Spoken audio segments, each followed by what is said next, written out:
اعوذ باللہ من الشیطان الرجیم بسم اللہ الرحمن الرحیم الحمد للہ الذی خلق السماوات والارض وجعل الظلمات والنور ثم الذین کفروا بربهم یعدلون هو الذي خلقكم من طين ثم قضى أجلا وأجل مسمى عنده ثم أنتم تمترون وهو الله في السماوات وفي الأرض يعلم سركم وجهركم ويعلم ما تكسبون وما تأتيهم من آية من آيات ربهم إلا كانوا عنها معرضين فقد كذبوا بالحق لما جاءهم فسوف يأتيهم أنباء ما كانوا به يستهزئون بسم اللہ الرحمن الرحیم۔ شروع اللہ کے نام سے جو نہایت مہربان رحم فرمانے والا ہے۔ الحمد للہ، ساری تعریفیں اللہ کے لیے ہیں۔ الذی، وہ اللہ، خلق السماوات والارض، جس نے آسمانوں اور زمین کو پیدا فرمایا، وجعل الظلمات والنور، اور تاریکیوں اور روشنی کو بھی ایجاد کیا۔ ثم الذین کفروا، پھر وہ لوگ کہ جنہوں نے کفر کو اپنا رکھا ہے، بربہم یعدلون، اپنے پروردگار کا ہم سر ٹھہراتے ہیں۔ هو الذی خلقکم من طین، اللہ وہ ذات ہے جس نے تم کو پیدا کیا مٹی سے، ثم قضا اجلا، پھر اس نے ایک میعاد مقرر کر دی، وَأَجَلٌ مُّسَمًّى عِندَهُ، اور ایک اور میعاد بھی طے شدہ ہے، عندہ اس کے ہاں، ثم انتم تمترون، پھر بھی تم لوگ شک و شبہ کرتے ہو۔ وَهُوَ اللَّهُ فِي السَّمَاوَاتِ وَفِي الْأَرْضِ، وہی اللہ ہے آسمانوں میں بھی، وَفِي الْأَرْضِ، اور زمین کے اندر بھی، يَعْلَمُ سِرَّكُمْ وَجَهْرَكُمْ، وہ تمہارے پوشیدہ اور ظاہر حال سے واقف ہے، جانتا ہے، وَيَعْلَمُ مَا تَكْسِبُونَ، اور جو تم کمائی کرتے ہو اس کو بھی جانتا ہے۔ وَمَا تَأْتِيهِم مِّنْ آیَةٍ، اور نہیں آتی ان کے پاس، من آیَةٍ، کوئی نشانی، من آیات ربہم، ان کے پروردگار کی نشانیوں میں سے، الا، مگر، کانوا عنہا موردین، وہ لوگ اس سے منہ موڑ لیتے ہیں۔ فقد کذبوا بالحق، بس تحقیق انہوں نے حق بات کو جٹلا دیا، لما جاءہم، جب وہ آن پہنچی ان کے پاس، فسوف یأتیہم، سو ان قریب آئیں گی ان کے پاس، انباء، خبریں، ما کانوا بہ یستہزئون، ان چیزوں کی جن کا وہ مذاق اڑاتے تھے۔ سورہ انعام یہ چھٹی سورت ہے ترتیب مصحفی کے لحاظ سے۔ انعام نعم کی جمع ہے، اور نعم کہتے ہیں چپائے کو۔ عام طور پہ ان مویشیوں کے اوپر اس کا اطلاق ہوتا ہے کہ جو گھروں میں لوگ پالتے ہیں۔ اونٹ کے زیادہ تر نعم کے لفظ سے تعبیر کر دیا جاتا ہے، ویسے تمام مویشیوں کے اوپر اس کا اطلاق ہوتا ہے۔ اور اس سورہ مبارکہ کے اندر بھی اللہ تبارک و تعالی نے مشرکین عرب میں پائی جانے والی ان توہمات کی تردید فرمائی ہے جو جانوروں سے متعلق تھی، کہ جانوروں میں سے کسی جانور کو بت کے نام وقف کر دیتے تھے، پھر اس میں سے کھانے کو حرام سمجھا کرتے تھے، کسی حمل کو مردوں کے لیے حلال، عورتوں کے لیے حرام، گوشت میں سے کچھ حصہ اپنے ان معبودوں کے لیے رکھ لیتے تھے، کچھ اللہ کے لیے رکھ لیتے تھے، آگے جا کر کے اس کا تذکرہ آئے گا۔ اسی حوالے سے اس سورہ مبارکہ کا نام سورہ انعام رکھا گیا۔ یہ ترتیب میں جو قرآن مجید کی موجودہ ترتیب ہے، اس میں تو یہ 6 نمبر پہ ہے، البتہ ترتیب نزولی کے لحاظ سے یہ مکی صورت ہے، اور یہ وہ صورت ہے جو یک بارگی نازل ہوئی سوائے چند آیتوں کی۔ حضرت ابن عباس رضی اللہ تعالیٰ عنہ ارشاد فرماتے ہیں کہ یہ ایک ہی موقع پر نازل ہونے والی صورت ہے۔ اور پھر حضرت معاذ ابن جبل رضی اللہ تعالی عنہ کی چچا زاد بہن حضرت اسماء بنت یزید رضی اللہ تعالی عنہ ارشاد فرماتی ہیں کہ یہ سورہ مبارکہ پوری کی پوری نازل ہوئی، اور اس وقت آپ علیہ الصلوۃ والسلام ایک اونٹنی پر تشریف فرما تھے، چنانچہ اس اونٹنی کی کیفیت یہ ہو گئی تھی کہ اس کی ہڈیاں ٹوٹنے لگ گئی تھی، کڑاکے نکلنا شروع ہو گئی تھی۔ ایسی حالت میں آپ علیہ الصلوۃ والسلام پر یہ سورہ مبارکہ نازل، اور اس کے نزول کا جو زمانہ ہے یہ وہ والا زمانہ ہے کہ جب آپ علیہ الصلوۃ والسلام مکی زندگی میں تقریباً کوئی 12 سال تبلیغ کر چکے تھے۔ 12 سال کا عرصہ آپ کا تبلیغ میں گزر چکا تھا۔ آپ علیہ الصلوۃ والسلام کو جب نبوت سے سرفراز فرمایا گیا 40 سال کی عمر میں، تو شروع کے جو 3 سال ہیں بعثت سے لے کر کے اعلان نبوت کا، آپ علیہ الصلوۃ والسلام نے ان 3 سالوں میں چیدہ چیدہ لوگوں کا انتخاب کر کے ان تک دعوت پہنچائی۔ یوں علل اعلان اپنی نبوت کا اور نہ ہی کوئی اور اللہ تبارک و تعالیٰ کی الوہیت کا کوئی اعلان نہیں فرمایا۔ 3 سال تک یہ خفیہ کام چلتا رہا۔ پھر اس کے بعد آپ علیہ الصلوۃ والسلام اس بات کو پورے مجمع میں لائے، عرب کے سامنے لائے، اور آپ علیہ الصلوۃ والسلام نے دعوت توحید دی، اور اپنی رسالت کا بھی آپ علیہ الصلوۃ والسلام نے اعلان فرمایا۔ یہ 2 سال ان میں بھی آپ علیہ الصلوۃ والسلام کے اوپر کچھ نہ کچھ مشکلات آتی رہی، لیکن ان 2 سالوں کے عرصے میں کافی سارے لوگ جو ہے وہ ہلکا بگوش اسلام ہوئے۔ چنانچہ 5 نبوی سے لے کر 10 نبوی تک آپ علیہ الصلوۃ والسلام کو بہت ستایا گیا، اور اتنا ستایا گیا، لیکن آپ علیہ الصلوۃ والسلام کی غمخوار بیوی حضرت خدیجہ الکبریٰ رضی اللہ تعالی عنہا نے پورا کا پورا مکمل ساتھ دیا۔ آپ علیہ الصلوۃ والسلام کے چچا محترم حضرت ابو طالب نے بھی پورا کا پورا آپ علیہ الصلوۃ والسلام کا ساتھ دیا، یعنی دنیاوی لحاظ سے ان کا ساتھ دیا۔ اور اسلام میں حضرت ابو طالب جو ہے وہ ثابت نہیں ہے اہل سنت والجماعت کے ہاں، البتہ ساتھ انہوں نے دیا اس لحاظ سے کہ آپ علیہ الصلوۃ والسلام ان کی پرورش میں تھے شروع میں۔ اور پھر سن 10 ہجری میں جب حضرت اما جان حضرت خدیجہ الکبریٰ رضی اللہ تعالی عنہ کا بھی انتقال ہوا، اور حضرت ابو طالب بھی انتقال فرما گئے شاب ابی طالب کے بعد، تو آپ علیہ الصلوۃ والسلام کے اوپر یہ والا جو دور تھا نا، یہ 3 سال 10 نبوی سے لے کر 13 نبوی تک، اس میں تو بس غم کے پہاڑ ٹوٹے۔ چنانچہ اسی موقع پر آپ علیہ الصلوۃ والسلام نے مسلمانوں کو اجازت دی تھی کہ حبشہ کی طرف ہجرت کر جائے، اور یہ ہجرت کا کام چلتا چلا جا رہا تھا۔ اور پھر سن 13 جو نبوی تھی اس میں آپ علیہ الصلوۃ والسلام ہجرت کر کے وہاں، تو چونکہ حضرت اسماء بنت یزید رضی اللہ تعالی عنہا یہ انصار میں سے ہے، اور وہ اپنا یہ واقعہ بیان فرما رہی ہیں کہ جب یہ سورہ مبارکہ نازل ہوئی تو آپ علیہ الصلوۃ والسلام اونٹنی پر تشریف فرما تھے، تو پتہ چلا مکہ کے آخری دور میں یہ سورہ مبارکہ نازل ہوئی ہے۔ اور یہ سورت جو ایک ہی دفعہ نازل ہوئی تو آپ علیہ الصلوۃ والسلام نے اسی رات اس کو آپ علیہ الصلوۃ والسلام نے مرقوم بھی فرما لیا، یہ لکھوا بھی لیا، اور اس سورت کو نازل کرنے کے لیے اس کی خاص شان ہے کہ 70,000 فرشتے بھی ساتھ ان کے جلد میں یہ سورہ مبارکہ نازل ہوئی، اور آپ علیہ الصلوۃ والسلام نے اس کو اخذ کیا۔ اور اس سورہ مبارکہ میں چونکہ یہ مکی سورت ہے اور قرآن کی ترتیب میں یہ پہلی سورت آ رہی ہے اس ترتیب مصحفی میں، یعنی قرآن مجید میں لکھی ہوئی، یہ اس سے پہلے مدنی صورتیں تھی۔ مدنی صورتوں میں آپ علیہ الصلوۃ والسلام کو زیادہ تر احکامات دیے گئے، اور وہی احکامات آپ علیہ الصلوۃ والسلام کو وراثت کے ہو جائے، قتل کے، شراب کے، وہ جو پیچھے گزرتے چلے آگے، طلاق، نکاح، عتاق وغیرہ ذالک۔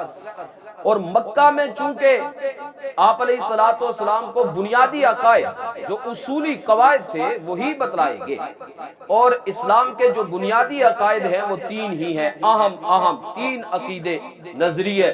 وہ سب سے پہلا اللہ تبارک و تعالیٰ کو ایک ماننا، توحید کا نظریہ۔ نمبر دو، رسالت کی تصدیق، آپ علیہ الصلوۃ والسلام کی رسالت۔ اور تیسرا جو مضمون زیادہ تر جس چیز کا انکار بڑے شد و مد سے ہو رہا تھا، اور وہ تھا مرنے کے بعد دوبارہ جی اٹھنا، قیامت کا انکار بہت شد و مد سے وہ کرتے تھے۔ ہائی ہاتھ لما توعدون، نبی جی آپ جو ہم سے وعدہ کیا جا رہے ہو یہ تو بہت دور کی چھوڑ رہے ہو، ہائی ہاتا تاکید کے ساتھ ذکر کرتے تھے، بہت دور کی باتیں کرتے ہو آپ، اتنے یہ کیسے ہو سکتا ہے، ذرے ذرے ہو جائیں گے، ریزہ ریزہ ہو جائیں گے، دوبارہ سے کیسے جوڑ ہوگا، کوئی آدمی کسی درندے کے پیٹ میں ہوگا وہاں سے کیسے نکل کر کے آئے گا۔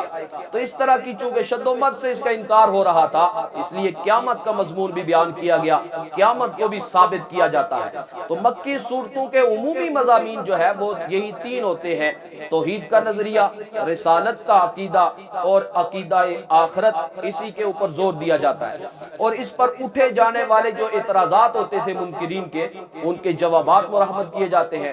اور پھر چونکہ یہ مکی دور ہوتا تھا اور اس مکی دور میں صحابہ کرام رضوان اللہ تعالی علیہم اجمعین کو طرح طرح سے ستایا جا رہا ہوتا تھا، اس لیے ان کی تسلی کا بھی خوب سامان ہوتا تھا۔ اور پھر اس اسلامی معاشرے کی جو جن اصولوں پر، جن اخلاق پر اس کو استوار اللہ تبارک و تعالیٰ کرنا چاہتے تھے، ان کے وہ تمام کے تمام اصول تلقین فرمائے جاتے تھے۔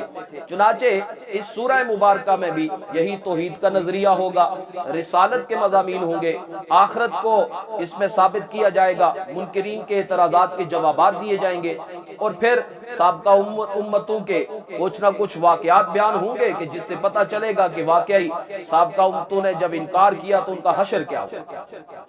چنانچہ جملہ ارشاد فرمایا الحمدللہ، ساری تعریفیں اللہ کے لیے ہیں، ساری کی ساری تعریفیں اللہ کے لیے ہیں، ساری تعریفیں، یہ گویا کلام شروع کرنے کا طریقہ اللہ تبارک و تعالیٰ نے ارشاد فرمایا کہ جب بھی بات شروع کرو تو اس بات کے شروع سے یہ اللہ تبارک و تعالیٰ کی تعریفی کلمات ہونے چاہیے۔ اس کی تعریف وہ محتاج نہیں ہے تعریف کا، آپ بندے کا اپنا بھلا ہے۔ فرمایا الحمدللہ، ساری تعریفیں اللہ کے واسطے ہیں، الذی خلق السماوات والارض، جس نے آسمانوں اور زمین کو پیدا فرمایا، وجعل الظلمات والنور، تاریکیوں اور روشنی کو ایجاد کیا۔ چونکہ یہ سارا کا سارا خطبہ جس قوم کو کیا جا رہا ہے وہ ہے مشرکین عرب، اور وہ مانتے تھے کہ آسمانوں کو پیدا اللہ نے کیا۔ آگے جا کر کے باقاعدہ سوال جواب بھی ہوں گے اسی عنوان سے، امن خلق السما پوچھا تو انہوں نے کہا اللہ ہی نے پیدا کیا۔ لہذا آسمانوں اور زمین کی پیدائش کے وہ بھی قائل تھے کہ اللہ نے پیدا کیا ہے۔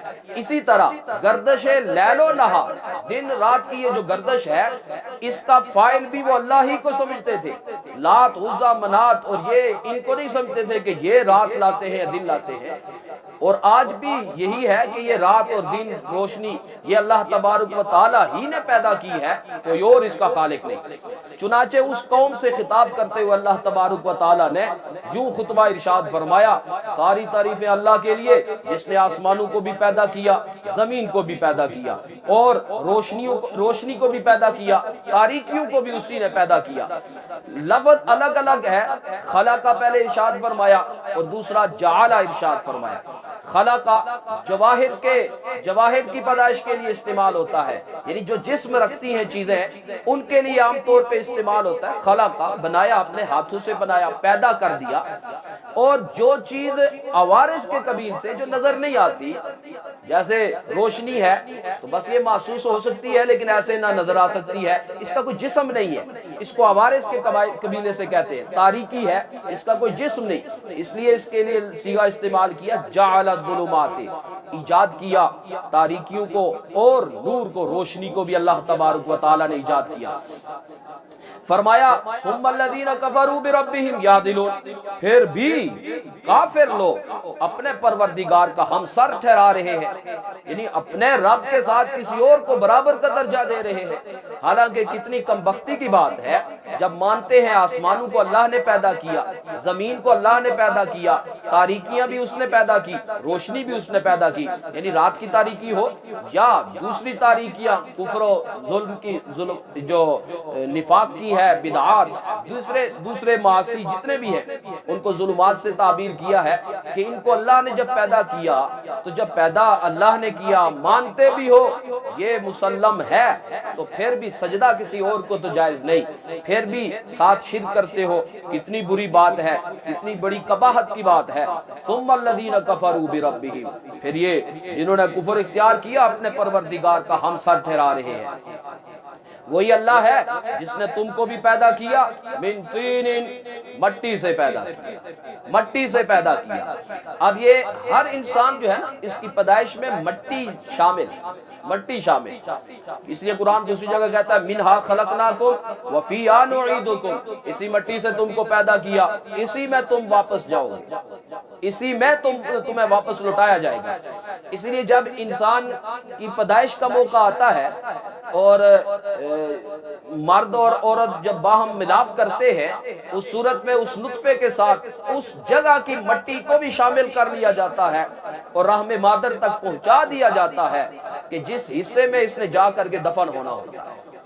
اسی لیے آپ علیہ السلام نے ارشاد فرمایا کہ کائنات میں بکھری ہوئی جو مٹی ہے نا، حضرت آدم علیہ السلام کو اللہ تبارک و تعالی نے تمام زمین کی سطح سے اٹھائی گئی مٹی سے پیدا کیا ہے۔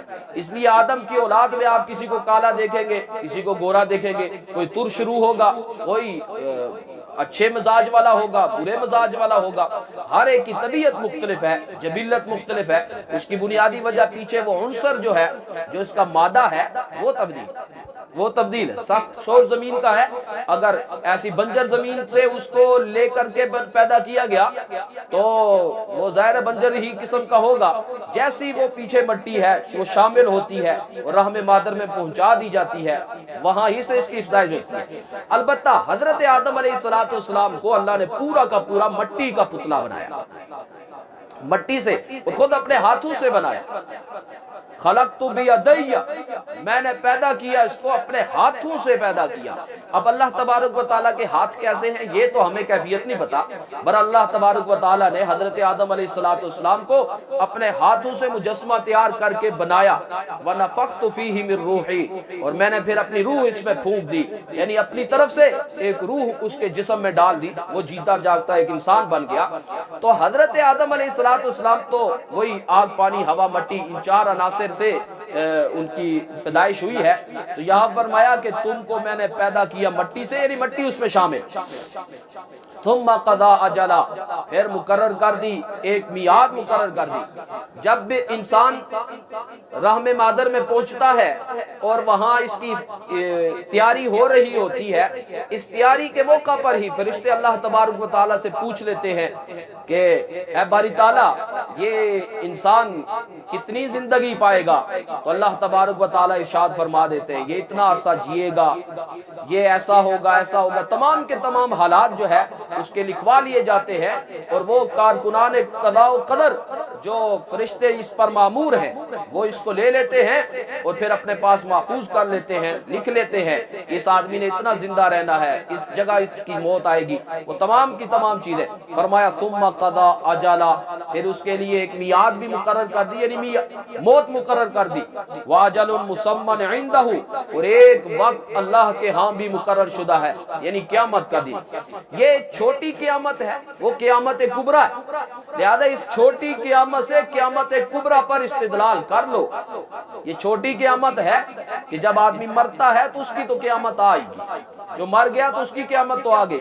ہاں اسی سے آپ یہ قیاس کر لو کہ آئندہ بھی قیامت آنے آنے والی ہے، بڑا ایک یہ قیامت صغری وہ قیامت کبریٰ۔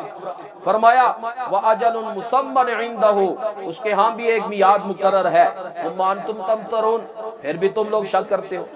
وَهُوَ اللَّهُ فِي السَّمَاوَاتِ وَفِي الْأَرْضِ، وہی اللہ ہے، آسمانوں میں بھی وہی اللہ ہے، زمین میں بھی وہی اللہ ہے۔ مشرکین کہتے تھے اوپر تو اللہ چلاتا ہے کام، نیچے یہ بت چلا رہے ہیں۔ اور سابی قبیلہ فرقہ جو تھا وہ کہا کرتا تھا کہ خیر تو وہ اللہ بناتا ہے جس کا نام یزداں ہے، اور شر کا خالق جو ہے وہ اہرمن دوسرا خدا ہے۔ دو خدا کے قائل تھے، عیسائی 3 خداؤں کے قائل تھے، یہ ہندو ہزاروں کے دیوتا اور یہ دیویاں بنا رکھی ہیں۔ فرمایا یہ ساری کی ساری چیزیں ان کی تردید فرمائی کہ هو اللہ، وہی اللہ ہے، آسمانوں میں بھی وہی ہے، زمین کے اندر بھی وہی ہے۔ یعلم سرکم وجہرکم، تمہارے رازوں کو بھی وہ خوب جانتا ہے اور تمہارے ظاہر کو بھی وہ خوب جانتا ہے، ہر ایک کے حال سے بخوبی واقف ہے۔ وَيَعْلَمُ مَا تَكْسِبُونَ، جو تم کماتے ہو، حلال کماؤ وہ بھی جانتا ہے، حرام کماؤ وہ بھی جانتا ہے، شر کماؤ وہ بھی جانتا ہے، خیر کو کماتے ہو، نیکی کرتے ہو، بدی کرتے ہو، نفاق سے کام لیتے ہو یا صحیح نیت کے ساتھ کام کرتے ہو، کفر کوئی کرتا ہے اس کو بھی جانتا ہے، شرک کو بھی جانتا ہے، ایمانیات کو بھی جانتا ہے۔ فرمایا یعلم ما تکسبون، جو تم کماتے ہو اس کو خوب جانتا ہے۔ پھر ایک اللہ تبارک و تعالی نے یہ ارشاد فرمایا کہ دیکھو قدرت کی اتنی بڑی بڑی علامتیں ہیں، دلائل ہونے کے باوجود بھی یہ لوگ ان کے اندر غور و فکر نہیں کرتے۔ وما تأتیہم من آیہ، نہیں آتی ان کے پاس کوئی نشانی، من آیات ربہم، ان کے پروردگار کی نشانیوں میں سے، الا کانوا عنہا موردین، مگر یہ لوگ اس سے منہ موڑ لیتے ہیں۔ یعنی صحیح معنوں میں اگر اس میں غور و فکر کیا جائے تو اللہ تبارک و تعالیٰ کی الوہیت سمجھ میں آ سکتی ہے۔ فقد کذبوا بالحق، سو انہوں نے جھٹلا دیا حق بات کو، لما جاءہم، جب آن پہنچی ان کے پاس، یعنی قرآن مجید کی شکل میں نبی علیہ السلام کی صورت میں رونما ہوا حق، تو حق کو جھٹلا دیا۔ فرمایا فسوف یأتیہم انباء ما کانوا بہ یستہزئون، ان قریب خبریں آئیں گی، جن چیزوں کا یہ مذاق اڑا رہے نا اس کی بابت ضرور خبریں ان تک پہنچیں گی۔ یہ کون سی خبریں تھی؟ یہ اس وقت نہ تو مسلمانوں کو پتا تھا کہ کون سی خبریں آنے والی ہیں، نہ ہی کافروں کو پتا تھا کہ کون سی خبریں آنے والی ہیں، اور خود نبی علیہ السلام بھی اس سے واقف نہیں تھے کہ یہ خبریں کون سی ہمیں آئیں گی جن کی بابت قرآن کہہ رہا ہے۔ کہ جو یہ ٹھٹھا کر رہے ہیں نا، مسلمان کہتے تھے دیکھو غلبہ حق کو ہوتا ہے، باطل دب کے رہتا ہے، جال حق زہق الباطل، کہ جب حق آ گیا ملیا میٹ ہو گیا باطل بھاگ جاتا ہے۔ وہ ہنستے تھے آ کے، لو جی حال دیکھو کہ شلوار کے اوپر بھی پیبند لگے ہوئے ہیں، قمیض کے اوپر بھی پیبند لگے ہوئے ہیں، اور باتیں یہ کر رہے ہیں کہ یہ کیسو کسرا بھی ہمارے قبضے میں آ جائے گا، باتیں یہ بنا رہے ہیں کہ ان قریب ہم غالب آ جائیں گے۔ هو الذی ارسل رسولہ بالہدی ودین الحق لیظہرہ علی الدین کلہ، تمہارا دین غالب آ جائے گا۔ یار کیا باتیں کرتے ہو، مذاق اڑاتے تھے۔ فرمایا جن چیزوں کا یہ مذاق اڑا رہے نا، ان قریب خبریں آنا شروع ہو جائیں گی، ان قریب آئیں گی۔ اور پھر ہوا جب نبی علیہ السلام ہجرت کر کے مدینہ تشریف لائے اور سن 2 ہجری میں بدر کا مارکہ سجا، تو اس میں کافروں کے بڑے بڑے 70 مار دیے گئے، 70 کو گرفتار کر لیا گیا۔ یہ تھی وہ خبریں کہ جن کا تم مذاق اڑاتے تھے، لو جی خبر پہلی سنو بدر کے میدان میں کیا کچھ ہو گیا۔ تو یہ ان خبروں کی طرف اشارہ ہے کہ جن کا یہ مذاق ٹھٹھا کر رہے ہیں، ان قریب یہ خبریں ان کے پاس آنا شروع ہو جائیں گی۔ جو کہا سنا اللہ تبارک و تعالیٰ سے۔ الحمدللہ رب العالمین والعاقبۃ للمتقین والصلاة والسلام علی اشرف الانبیاء والمرسلین۔ اللہم اعنا علی ذکرک وشکرک وحسن عبادتک، اللہم اکفنا بحلالک عن حرامک واغننا بفضلک عمن سواک، اللہم لا مانع لما اعطیت ولا معطی لما منعت ولا ينفع ذا الجد منک الجد۔ اللهم إنا نسألك علما نافعا وعملا متقبلا ودعاء مستجابا ورزقا طيبا واسعا وشفاء من كل داء، ربنا تقبل منا إنك أنت السميع العليم برحمتك۔